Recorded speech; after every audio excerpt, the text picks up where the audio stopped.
Good morning to all of you. Welcome to my YouTube channel mathematics by Ejaz Ahmad.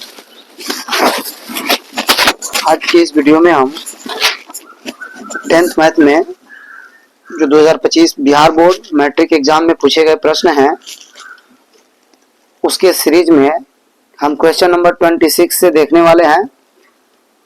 इसके पहले के video में हमने क्वेश्चन नंबर 25 तक देख लिए थे। अगर आप वीडियो नहीं देखे हैं तो हमारे YouTube channel mathematics by Ejaz Ahmad पे जाकर के उस वीडियो को देख ले। फिर आगे 26 से अगले प्रश्न को देखते हैं हम। प्रश्न नंबर 26 है, करा निम्नलिखित में से कौन बहुपद है, ये हमें बताना है। देखिए, कोई भी बहुपद तब होता है जब उसका पावर क्या हो, बहुपद का पावर जो होना चाहिए वह नॉन निगेटिव होना चाहिए, नॉन निगेटिव होना चाहिए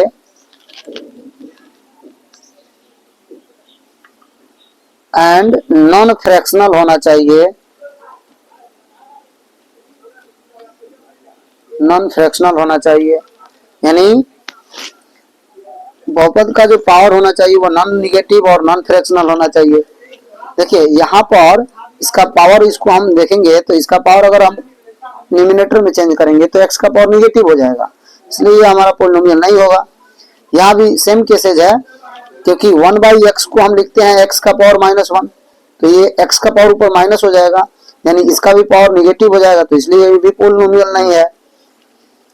यहाँ देखिए x का पावर फ्रैक्शन हो जाएगा, यानी √x को हम लिखते हैं x के पावर 1/2, तो इसलिए इसका जो पावर हो जाएगा 1/2 फ्रैक्शन हो जाएगा, तो इसलिए ये भी हमारा पोलिनोमियल नहीं है। तो राइट आंसर क्या हो जाएगा, ये पोलिनोमियल है। और ये पोलिनोमियल कैसा है, क्वाड्रेटिक है, क्योंकि ax² + bx + c के स्टैंडर्ड फॉर्म में है। तो इस तरह से हमारा राइट आंसर इस प्रश्न का आंसर हो गया option number D, correct answer हो गया। आइए अगला प्रश्न देखते हैं। अगला प्रश्न है, निम्नलिखित में से किस द्विघात बहुपद के शून्य -2 एवं 10 हैं। तो -2 और 10 शून्य दिया है, तो हमें बता देना है कि वह द्विघात बहुपद कौन सा होगा। तो हम जानते हैं कि द्विघात बहुपद के लिए हमारा जो फॉर्मूला होता है x² - alpha + beta × x plus alpha × beta होता है। देखिए अल्फा मान लेते हैं, अल्फा बराबर -2 और बीटा बराबर मान लेते हैं 10, तो अल्फा प्लस बीटा हो जाएगा -2 + 10 यानी कि 8, और अल्फा × बीटा हो जाएगा 10 × -20, तो यहाँ पे रख देंगे। ये x² - अल्फा प्लस बीटा हो गया 8 × x प्लस अल्फा × बीटा हो गया -20, यानी ये हो जाएगा x² - 8x और -20, तो x² - 8x -20 यानी ऑप्शन नंबर बी में है, इसलिए इस प्रश्न का राइट आंसर ऑप्शन बी हो जाएगा। आइए अगले क्वेश्चन में चलते हैं। अगला क्वेश्चन है, यदि बहुपद px = 3x² - x - 4 के शून्यक अल्फा और बीटा है, तो 3 अल्फा बीटा का मान क्या होगा। यहाँ से देखिए अल्फा × बीटा बराबर हम जानते हैं कि होता है c/a, तो c का काम कितना कर रहा है -4, भाई a का काम कर रहा है 3, तो अल्फा × बीटा बराबर हो गया -4/3। लेकिन हमें वैल्यू किसका चाहिए, 3 अल्फा बीटा का चाहिए, तो 3 × अल्फा बीटा का मान हो गया -4/3, तो ये 3 से 3 कैंसिल, यानी कि 3 अल्फा बीटा बराबर हो जाएगा -4। अब देख लीजिए किस ऑप्शन में है -4, तो ऑप्शन नंबर बी में है -4, तो इस प्रश्न का राइट आंसर हो जाएगा -4, ऑप्शन नंबर बी। आइए अगले प्रश्न पे चलते हैं। अगला प्रश्न है, sin 45 degree plus cos 45 degree का मान क्या होगा। तो हम जानते हैं कि sin 45 डिग्री का मान होता है 1/√2 प्लस cos 45 का मान भी 1/√2, तब तो इसका एलसीएम दें तो ये आ जाएगा √2, ऊपर में हो जाएगा 1 + 1 यानी कि 2/√2। अच्छा, तो 2 को हम लिख सकते हैं √2 × √2 हम /√2, तो एक √2 से एक √2 कैंसिल, यानी बच गया फाइनली √2। यानी इस प्रश्न का हमें राइट आंसर मिल जाएगा ऑप्शन नंबर बी। अगला है द्विघात समीकरण kx² + 3x + k का एक शून्यक 2 है, तो k का मान ज्ञात करें। अच्छा, शून्यक क्या करता है, समीकरण को क्या करता है, द्विघात बहुपद को सेटिस्फाई करेगा तो इसका यानी कि 2 रखने पे ये 0 हो जाएगा, तो यानी यहाँ रख देंगे तो k i × 2 का स्क्वायर हो जाएगा +3 × 2 प्लस k बराबर हो जाएगा 0, तो ये हो जाएगा 4k प्लस 6 प्लस k बराबर 0। 4k और k 5k हो जाएगा, 5k बराबर इधर 6 आके माइनस हो जाएगा, तो k बराबर -6/5 यानी k का मान कितना आ जाएगा -6/5, यानी ऑप्शन नंबर डी इस प्रश्न का राइट आंसर हो जाएगा। आइए अगले प्रश्न पे चलते हैं। अगला प्रश्न है tan 90 डिग्री -x, तो हम जानते हैं कि tan 90 डिग्री माइनस थीटा बराबर क्या होता है, cot थीटा होता है। तो देखिए tan हमारा था tan 90 डिग्री और -x है, यानी थीटा की जगह पे x है, तो ये हो जाएगा क्या cot x, तो cot x option number C में है, तो इस प्रश्न का राइट आंसर हो जाएगा cot x। आइए अगला प्रश्न लेते हैं। अगला प्रश्न है यदि alpha = 60 degree and beta = 30 degree, तो साइन अल्फा माइनस बीटा का मान निकाल देना है। तो साइन अल्फा की जगह पे है 60, तो 60 माइनस बीटा, तो बीटा कितना है 30, यानी कि हो जाएगा साइन 30 डिग्री, और साइन 30 डिग्री का मान क्या होता है 1/2 होता है, तो यानी ऑप्शन नंबर बी इस प्रश्न का राइट आंसर हो जाएगा 1/2। आइए चलते हैं अगले प्रश्न पे। अगला प्रश्न है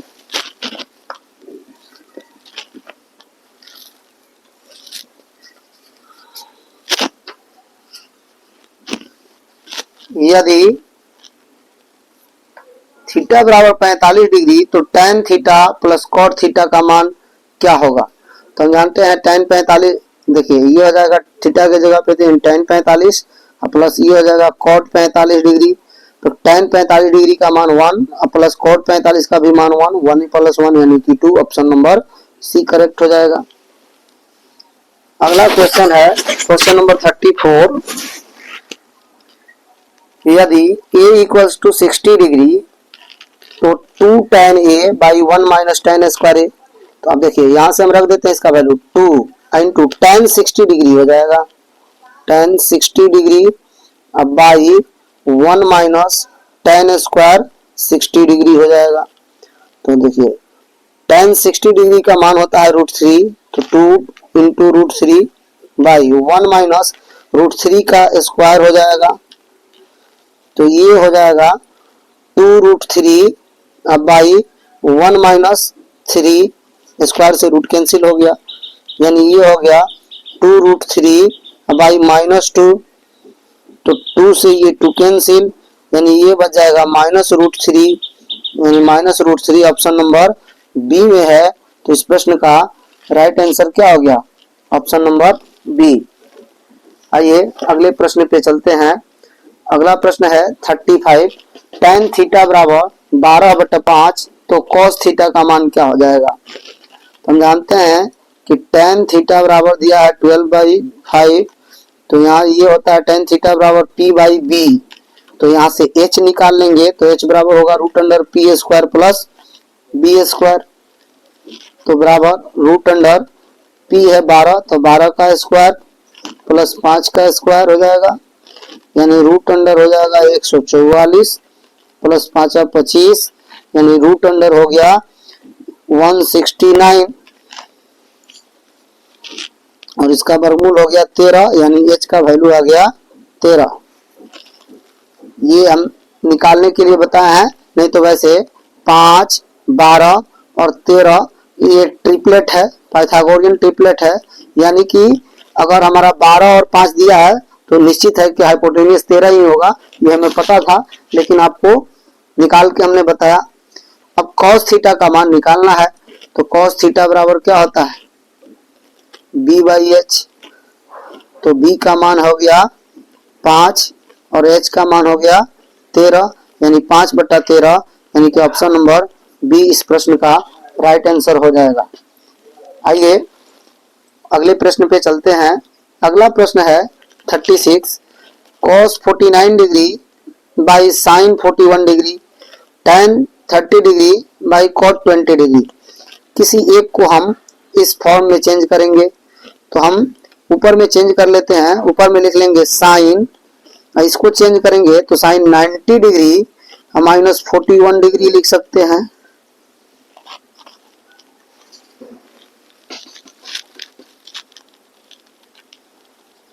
sign 90 degree minus 41 degree, sorry यहाँ पे cos रहेगा, cos 90 डिग्री माइनस 41 कर लेंगे तो 90 में से 41 घटाएंगे तो 49 बच जाएगा, बाई यहाँ हो जाएगा साइन 41 डिग्री इंटू, यहाँ से इसको हम चेंज कर लेते हैं tan 70 डिग्री को हम लिख सकते हैं tan 90 degree minus 20 degree by cot 20 degree. यहाँ से अब देख लीजिए cos 90 degree minus theta sine theta होता है, तो ये ऊपर में हो जाएगा साइन 41 डिग्री और नीचे भी हो जाएगा sine 41 degree into tan 90 degree minus theta cot theta, तो ये हो जाएगा cot 20 डिग्री और नीचे भी हो जाएगा cot 20 डिग्री। तो यहाँ से आप देख सकते हैं ये दोनों कट जाएगा, यानी 1/1 यानी 1 into 1 यानी कि 1, यानी ऑप्शन नंबर सी इस प्रश्न का राइट आंसर हो जाएगा। अगला है tan 35 degree into tan 55 degree बराबर साइन ए, तो ए का मान ज्ञात करना है। अब इसको हम लिख सकते हैं tan 90 degree minus 55 degree into इसको रहने देते हैं tan 55 डिग्री बराबर साइन ए। तो आप देखिए tan 90 डिग्री माइनस थीटा होता है cot थीटा, तो इसको लिख सकते हैं cot 55 degree into tan 55 degree बराबर साइन ए हो जाएगा। तो tan और into tan theta into cot theta equal to 1 equals to हो जाएगा साइन ए। तो a equals to sine A equals to हो गया साइन ए इक्वल्स टू, अब ये साइन में कितना डिग्री का मान होता है, 1 होता है, साइन 90 डिग्री का मान 1 होता है, तो साइन से साइन दोनों तरफ कैंसिल हो जाएगा, तो 90 डिग्री बराबर हो जाएगा ए। तो हमसे यही पूछा था कि ए का वैल्यू कितना है, तो 90 डिग्री, यानी कि ऑप्शन हो जाएगा सी इस प्रश्न का राइट आंसर हो जाएगा। आइए अगला प्रश्न पे चलते हैं।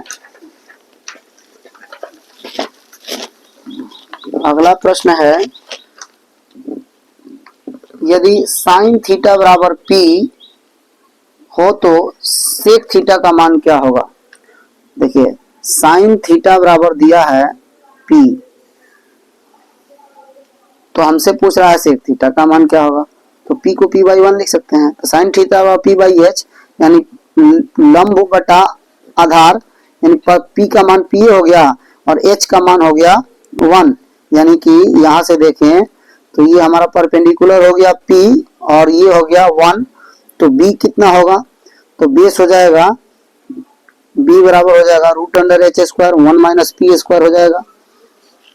अब देखिए तो हमें क्या निकालना है, सेक थीटा, तो सेक थीटा बराबर होता है h/b, तो h कितना है 1 बाई b है √1 माइनस p², तो 1 by root under 1 minus p square, यानी ऑप्शन नंबर बी इस प्रश्न का राइट आंसर हो गया।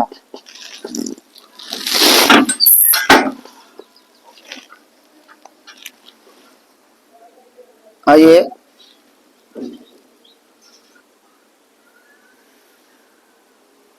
देखिए अगला प्रश्न है question number 39। 1 plus cot square theta into 1 minus cos square theta, इसका मान क्या होगा? तो देखिए इसको हम लिख सकते हैं 1 प्लस कॉट स्क्वायर थीटा बराबर हो जाएगा cosec square theta into 1 minus cos square theta हो जाएगा sign square theta. Cosec square theta को हम यहाँ से लिख सकते हैं 1 by sine square theta into ये है साइन स्क्वायर थीटा, तब तो साइन स्क्वायर थीटा से साइन स्क्वायर थीटा कट जाएगा यानी 1। अब 1 किसी ऑप्शन में है नहीं तो यहाँ से ऑप्शन नंबर हो जाएगा नन ऑफ दीज। हमने दो फार्मूला का यूज किया क्योंकि एक फार्मूला है cosec square theta minus cot square theta equals to 1 और एक हो गया sine square theta plus cos square theta बराबर 1। इन्हीं दो आइडेंटिटीज का हमने उपयोग किया, जिसमें यहाँ से हमने चूंकि ये कोसेक स्क्वायर इधर छाटेंगे तो कॉट स्क्वायर इधर निगेटिव है, उधर जाके 1 प्लस कॉट स्क्वायर हो जाएगा और 1 प्लस कॉट स्क्वायर की जगह पे हमने कोसेक स्क्वायर रख दिया और यहाँ से साइन स्क्वायर थीटा बराबर हो जाएगा 1 माइनस कॉस स्क्वायर थीटा, तो 1 माइनस कॉस स्क्वायर थीटा की जगह पे साइन स्क्वायर थीटा रख दिए और तीसरा यह यूज किए कि sine theta into cosec theta बराबर होता है 1, तो यहाँ से कोसेक थीटा बराबर हो जाएगा 1 बाई साइन थीटा, यानी 1 स्क्वायर के फॉर्म में है तो 1 बाई साइन स्क्वायर थीटा हो गया। तो इस तरह से कट के आ गया, यानी 1 आया और 1 किसी ऑप्शन में है नहीं तो हमारा हो जाएगा ऑप्शन नंबर डी करेक्ट हो जाएगा, नन ऑफ दीज। आइए अगले प्रश्न पे चलते हैं। अगला प्रश्न है बिंदु इतना तथा इतना के बीच की दूरी क्या होगी? तो देखिए यहाँ हमें दो बिंदु के बीच की दूरी फाइंड करनी है, तो इसके लिए हम यूज कर लेंगे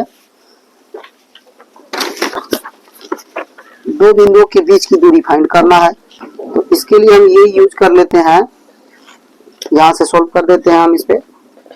आइए x1 मान लेंगे, इसको हमारा पॉइंट दिया है 7 साइन 30 डिग्री कोमा 0 एंड दूसरा पॉइंट है 0,7 साइन 30 डिग्री। तो देखिए ये हमारा x1 हो गया, ये y1 हो गया, ये x2 हो गया और ये y2 हो गया। तो हम जानते हैं कि d बराबर होता है root under x2 minus x1 का square plus y2 minus y1 का स्क्वायर। तो यहां से हम ये देख सकते हैं कि d बराबर हो जाएगा रूट अंडर, अब x2 कितना है 0 माइनस x1 7 साइन 30 डिग्री और इसका square plus y2 7 sine 30 degree minus y1 यानी कि 0 और इसका स्क्वायर। तो देखिए स्क्वायर करेंगे तो ये स्क्वायर से निगेटिव वाला टर्म पॉजिटिव हो जाएगा, यानी 7 का square 49 sine square 30 degree plus ये हो जाएगा 49 साइन स्क्वायर 30 डिग्री। अब 49 को हम कॉमन कर लेते हैं तो 49 कॉमन हो जाएगा, तो ये साइन स्क्वायर 30 डिग्री प्लस फिर बच जाएगा साइन स्क्वायर 30 डिग्री, ये स्क्वायर है। तो यहां से हमें मिल जाएगा फिर से, अब 49 का स्क्वायर रूट निकल जाएगा तो 7 और ये आ जाएगा रूट के अंदर 2 साइन स्क्वायर 30 डिग्री। ये तो 7 और इसका स्क्वायर रूट नहीं निकलेगा तो रूट अंडर 2 और साइन स्क्वायर 30 को लिख सकते हैं स्क्वायर रूट में, तो साइन 30 डिग्री हो जाएगा। आप देखिए तो 7 रूट 2 और साइन 30 डिग्री का मान 1/2, तो यहाँ से हम इसको सोल्व कर लेंगे तो 7 रूट 2 और बाई हो जाएगा 2 को लिखेंगे रूट 2 इंटू रूट 2, तो एक रूट 2 से रूट 2 कट जाएगा, यानी फाइनली आंसर बन जाएगा 7/√2। तो इस प्रश्न का हमें राइट आंसर मिल गया 7/√2। तो हमारा ऑप्शन नंबर सी इस प्रश्न का राइट आंसर हो जाएगा। आइए अगले प्रश्न पे चलते हैं। अगला प्रश्न है क्वेश्चन नंबर 41 कह रहा है p के किस मान के लिए द्विघात समीकरण P x square minus 2x plus 3 के मूल वास्तविक एवं समान है। तो मूल वास्तविक एवं समान तब होते हैं जब उसका d यानी विविक्तर 0 हो जाए, यानी बी स्क्वायर माइनस 4ac बराबर 0 हो जाए। तो b के जगह पे कितना काम कर रहा है, -2, तो -2 का square -4 into a p into c 3 है इक्वल्स टू हो जाएगा 0। तो यहाँ से -2 का स्क्वायर हो जाएगा 4 माइनस 12p बराबर 0। तो 4 बराबर 12p, तो यहाँ से 4 1 जा 4 और 4 3 जा 12, तो 1 बराबर हो जाएगा 3p। तो p बराबर हो जाएगा 1/3, यानी इस प्रश्न का right answer option number A हो जाएगा। देखते हैं क्वेश्चन नंबर 42। क्वेश्चन नंबर 42 है यदि बहुपद px का एक शून्यक -4 है तो निम्नलिखित में से कौन px का एक गुणनखंड होगा। अब जानते हैं कि x = a किसी बहुपद का शून्यक है तो x माइनस a को उस बहुपद का गुणनखंड कहते हैं। तो x = यहाँ -4 है तो x + 4 जो है इस बहुपद का क्या हो जाएगा, एक गुणनखंड हो जाएगा, यानी कि ऑप्शन नंबर ए इस प्रश्न का राइट आंसर हो जाएगा। आइए अगले प्रश्न पे चलते हैं। अगला प्रश्न है 23 द्विघात बहुपद x square plus 3x minus 4 के शून्यकों का गुणनफल क्या होगा। यानी हमें अल्फा इंटू बीटा का मान निकाल देना है। तो अल्फा इंटू बीटा बराबर होता है c/a। तो देखिए c का मान है -4 और a का मान हो जाएगा 1, यानी कि -4/1 यानी कि -4। तो -4 ऑप्शन नंबर सी में है। तो इस प्रश्न का राइट आंसर हो गया ऑप्शन सी -4। आइए अगले प्रश्न पे चलते हैं। अगला प्रश्न है निम्नलिखित में से कौन द्विघात समीकरण है, ये हमें बता देना है। देखिए यहाँ हम जानते हैं कि द्विघात समीकरण का जो स्टैंडर्ड फॉर्म होता है यानी मानक रूप होता है ax² plus bx plus c के फॉर्म में होता है। यहाँ अगर x का पावर देखें तो ये x का पावर क्या हो जाएगा 1/2 रूट x का मतलब होता है x के पावर 1/2। तो x के पावर 1/2 हो गया, यानी कि यह तो द्विघात होगा ही नहीं, यह तो द्विघात समीकरण होगा ही नहीं। तो ये हमारा नहीं होगा क्योंकि द्विघात बहुपद ये बहुपद ही नहीं हुआ, क्योंकि बहुपद के लिए नॉन जीरो और नॉन फ्रैक्शनल पावर होना चाहिए। ये पावर फ्रैक्शन हो गया तो ये नहीं होगा। आइए इधर देखते हैं, तो इसको हम थोड़ा सा सॉल्व कर लेते हैं। सॉल्व करेंगे तो ये क्या हो जाएगा 2x² माइनस 3x, इसको लिख सकते हैं x² प्लस 2x प्लस 1 यानी a प्लस b के होल स्क्वायर पे तोड़ दिए इसको।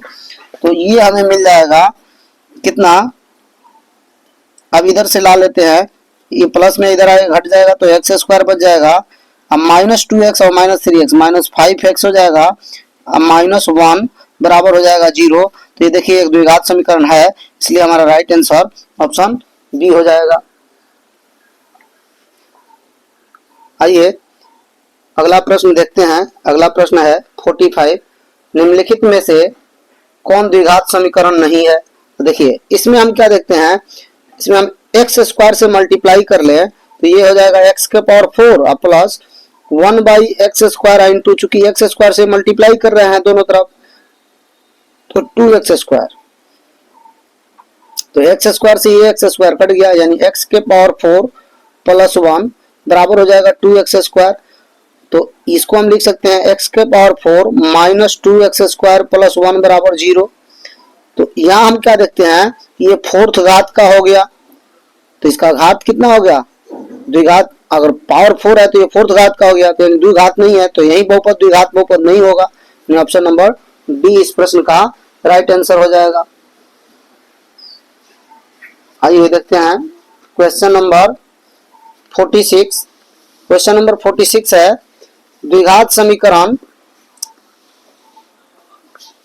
2x² minus 4x plus 3 equal to 0 का विवेचक क्या होगा? तो d बराबर b² माइनस 4ac होता है, इसी को हम विविक्तर या विवेचक कहते हैं। तो b² यानी b की जगह पे है -4, तो -4 का स्क्वायर -4 इंटू a की जगह पे है 2 और c क्या है 3, तो रख देंगे। तो ये 4 4 जा 16 हो जाएगा -24, तो यानी बच जाएगा -8, तो ये विविक्तर हो गया -8, यानी इस प्रश्न का राइट आंसर ऑप्शन सी हो गया -8। आइए देखते हैं, करा निम्नलिखित में कौन बिंदु x इक्वल टू 5 के लेखा चित्र पर है? यानी x का पॉइंट क्या होना चाहिए? 5 होना चाहिए। यानी कोई ग्राफ x इक्वल टू 5 पर तब होगा जब y कोऑर्डिनेट उसका क्या होगा? 0 होगा, यानी 5,0 पॉइंट हो जाएगा, यानी ऑप्शन नंबर ए इस प्रश्न का राइट आंसर हो जाएगा।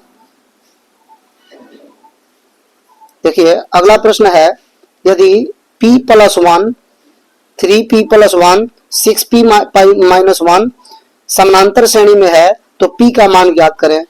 हम जानते हैं कि देखिए a b c अगर AP में है तो b बराबर होता है a + c/2, यानी पिछला टर्म बराबर पहला टर्म प्लस अंतिम टर्म बाई पहला term plus third term by first term plus third term by 2। तो इसका हम यूज कर लेते हैं, तो 3p + 1 बराबर लिख सकते हैं p + 1 अब प्लस 6p - 1 हो जाएगा बाई 2।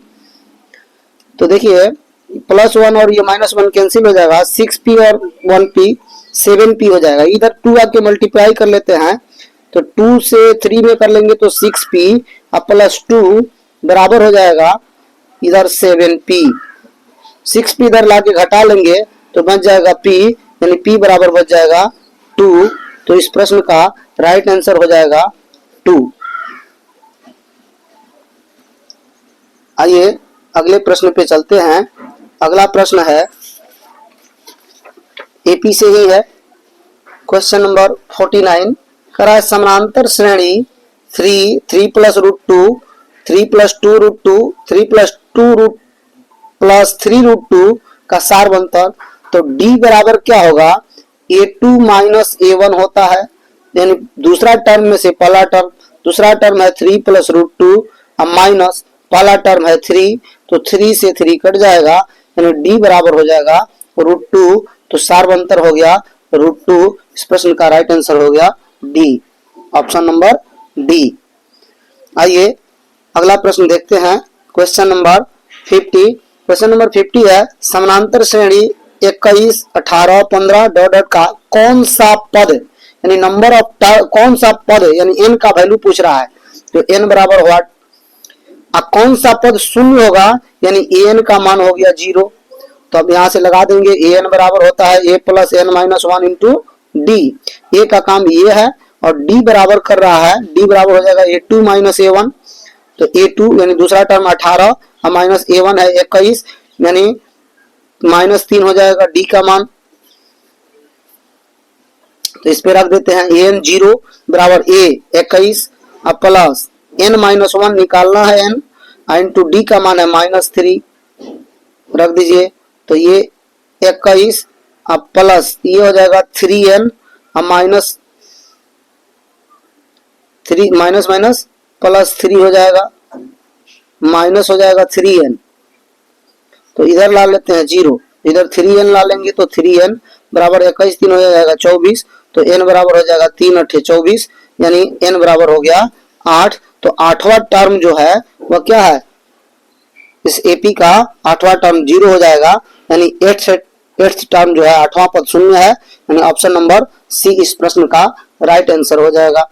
आइए अब इसी के साथ हम आज की वीडियो को समाप्त करते हैं। अगले 50 प्रश्नों को हम नेक्स्ट वीडियो में देखेंगे। तब तक के लिए बहुत बहुत धन्यवाद। वीडियो को ज़्यादा से ज़्यादा शेयर करें, लाइक करें तथा हमारे चैनल को और से सब्सक्राइब करें।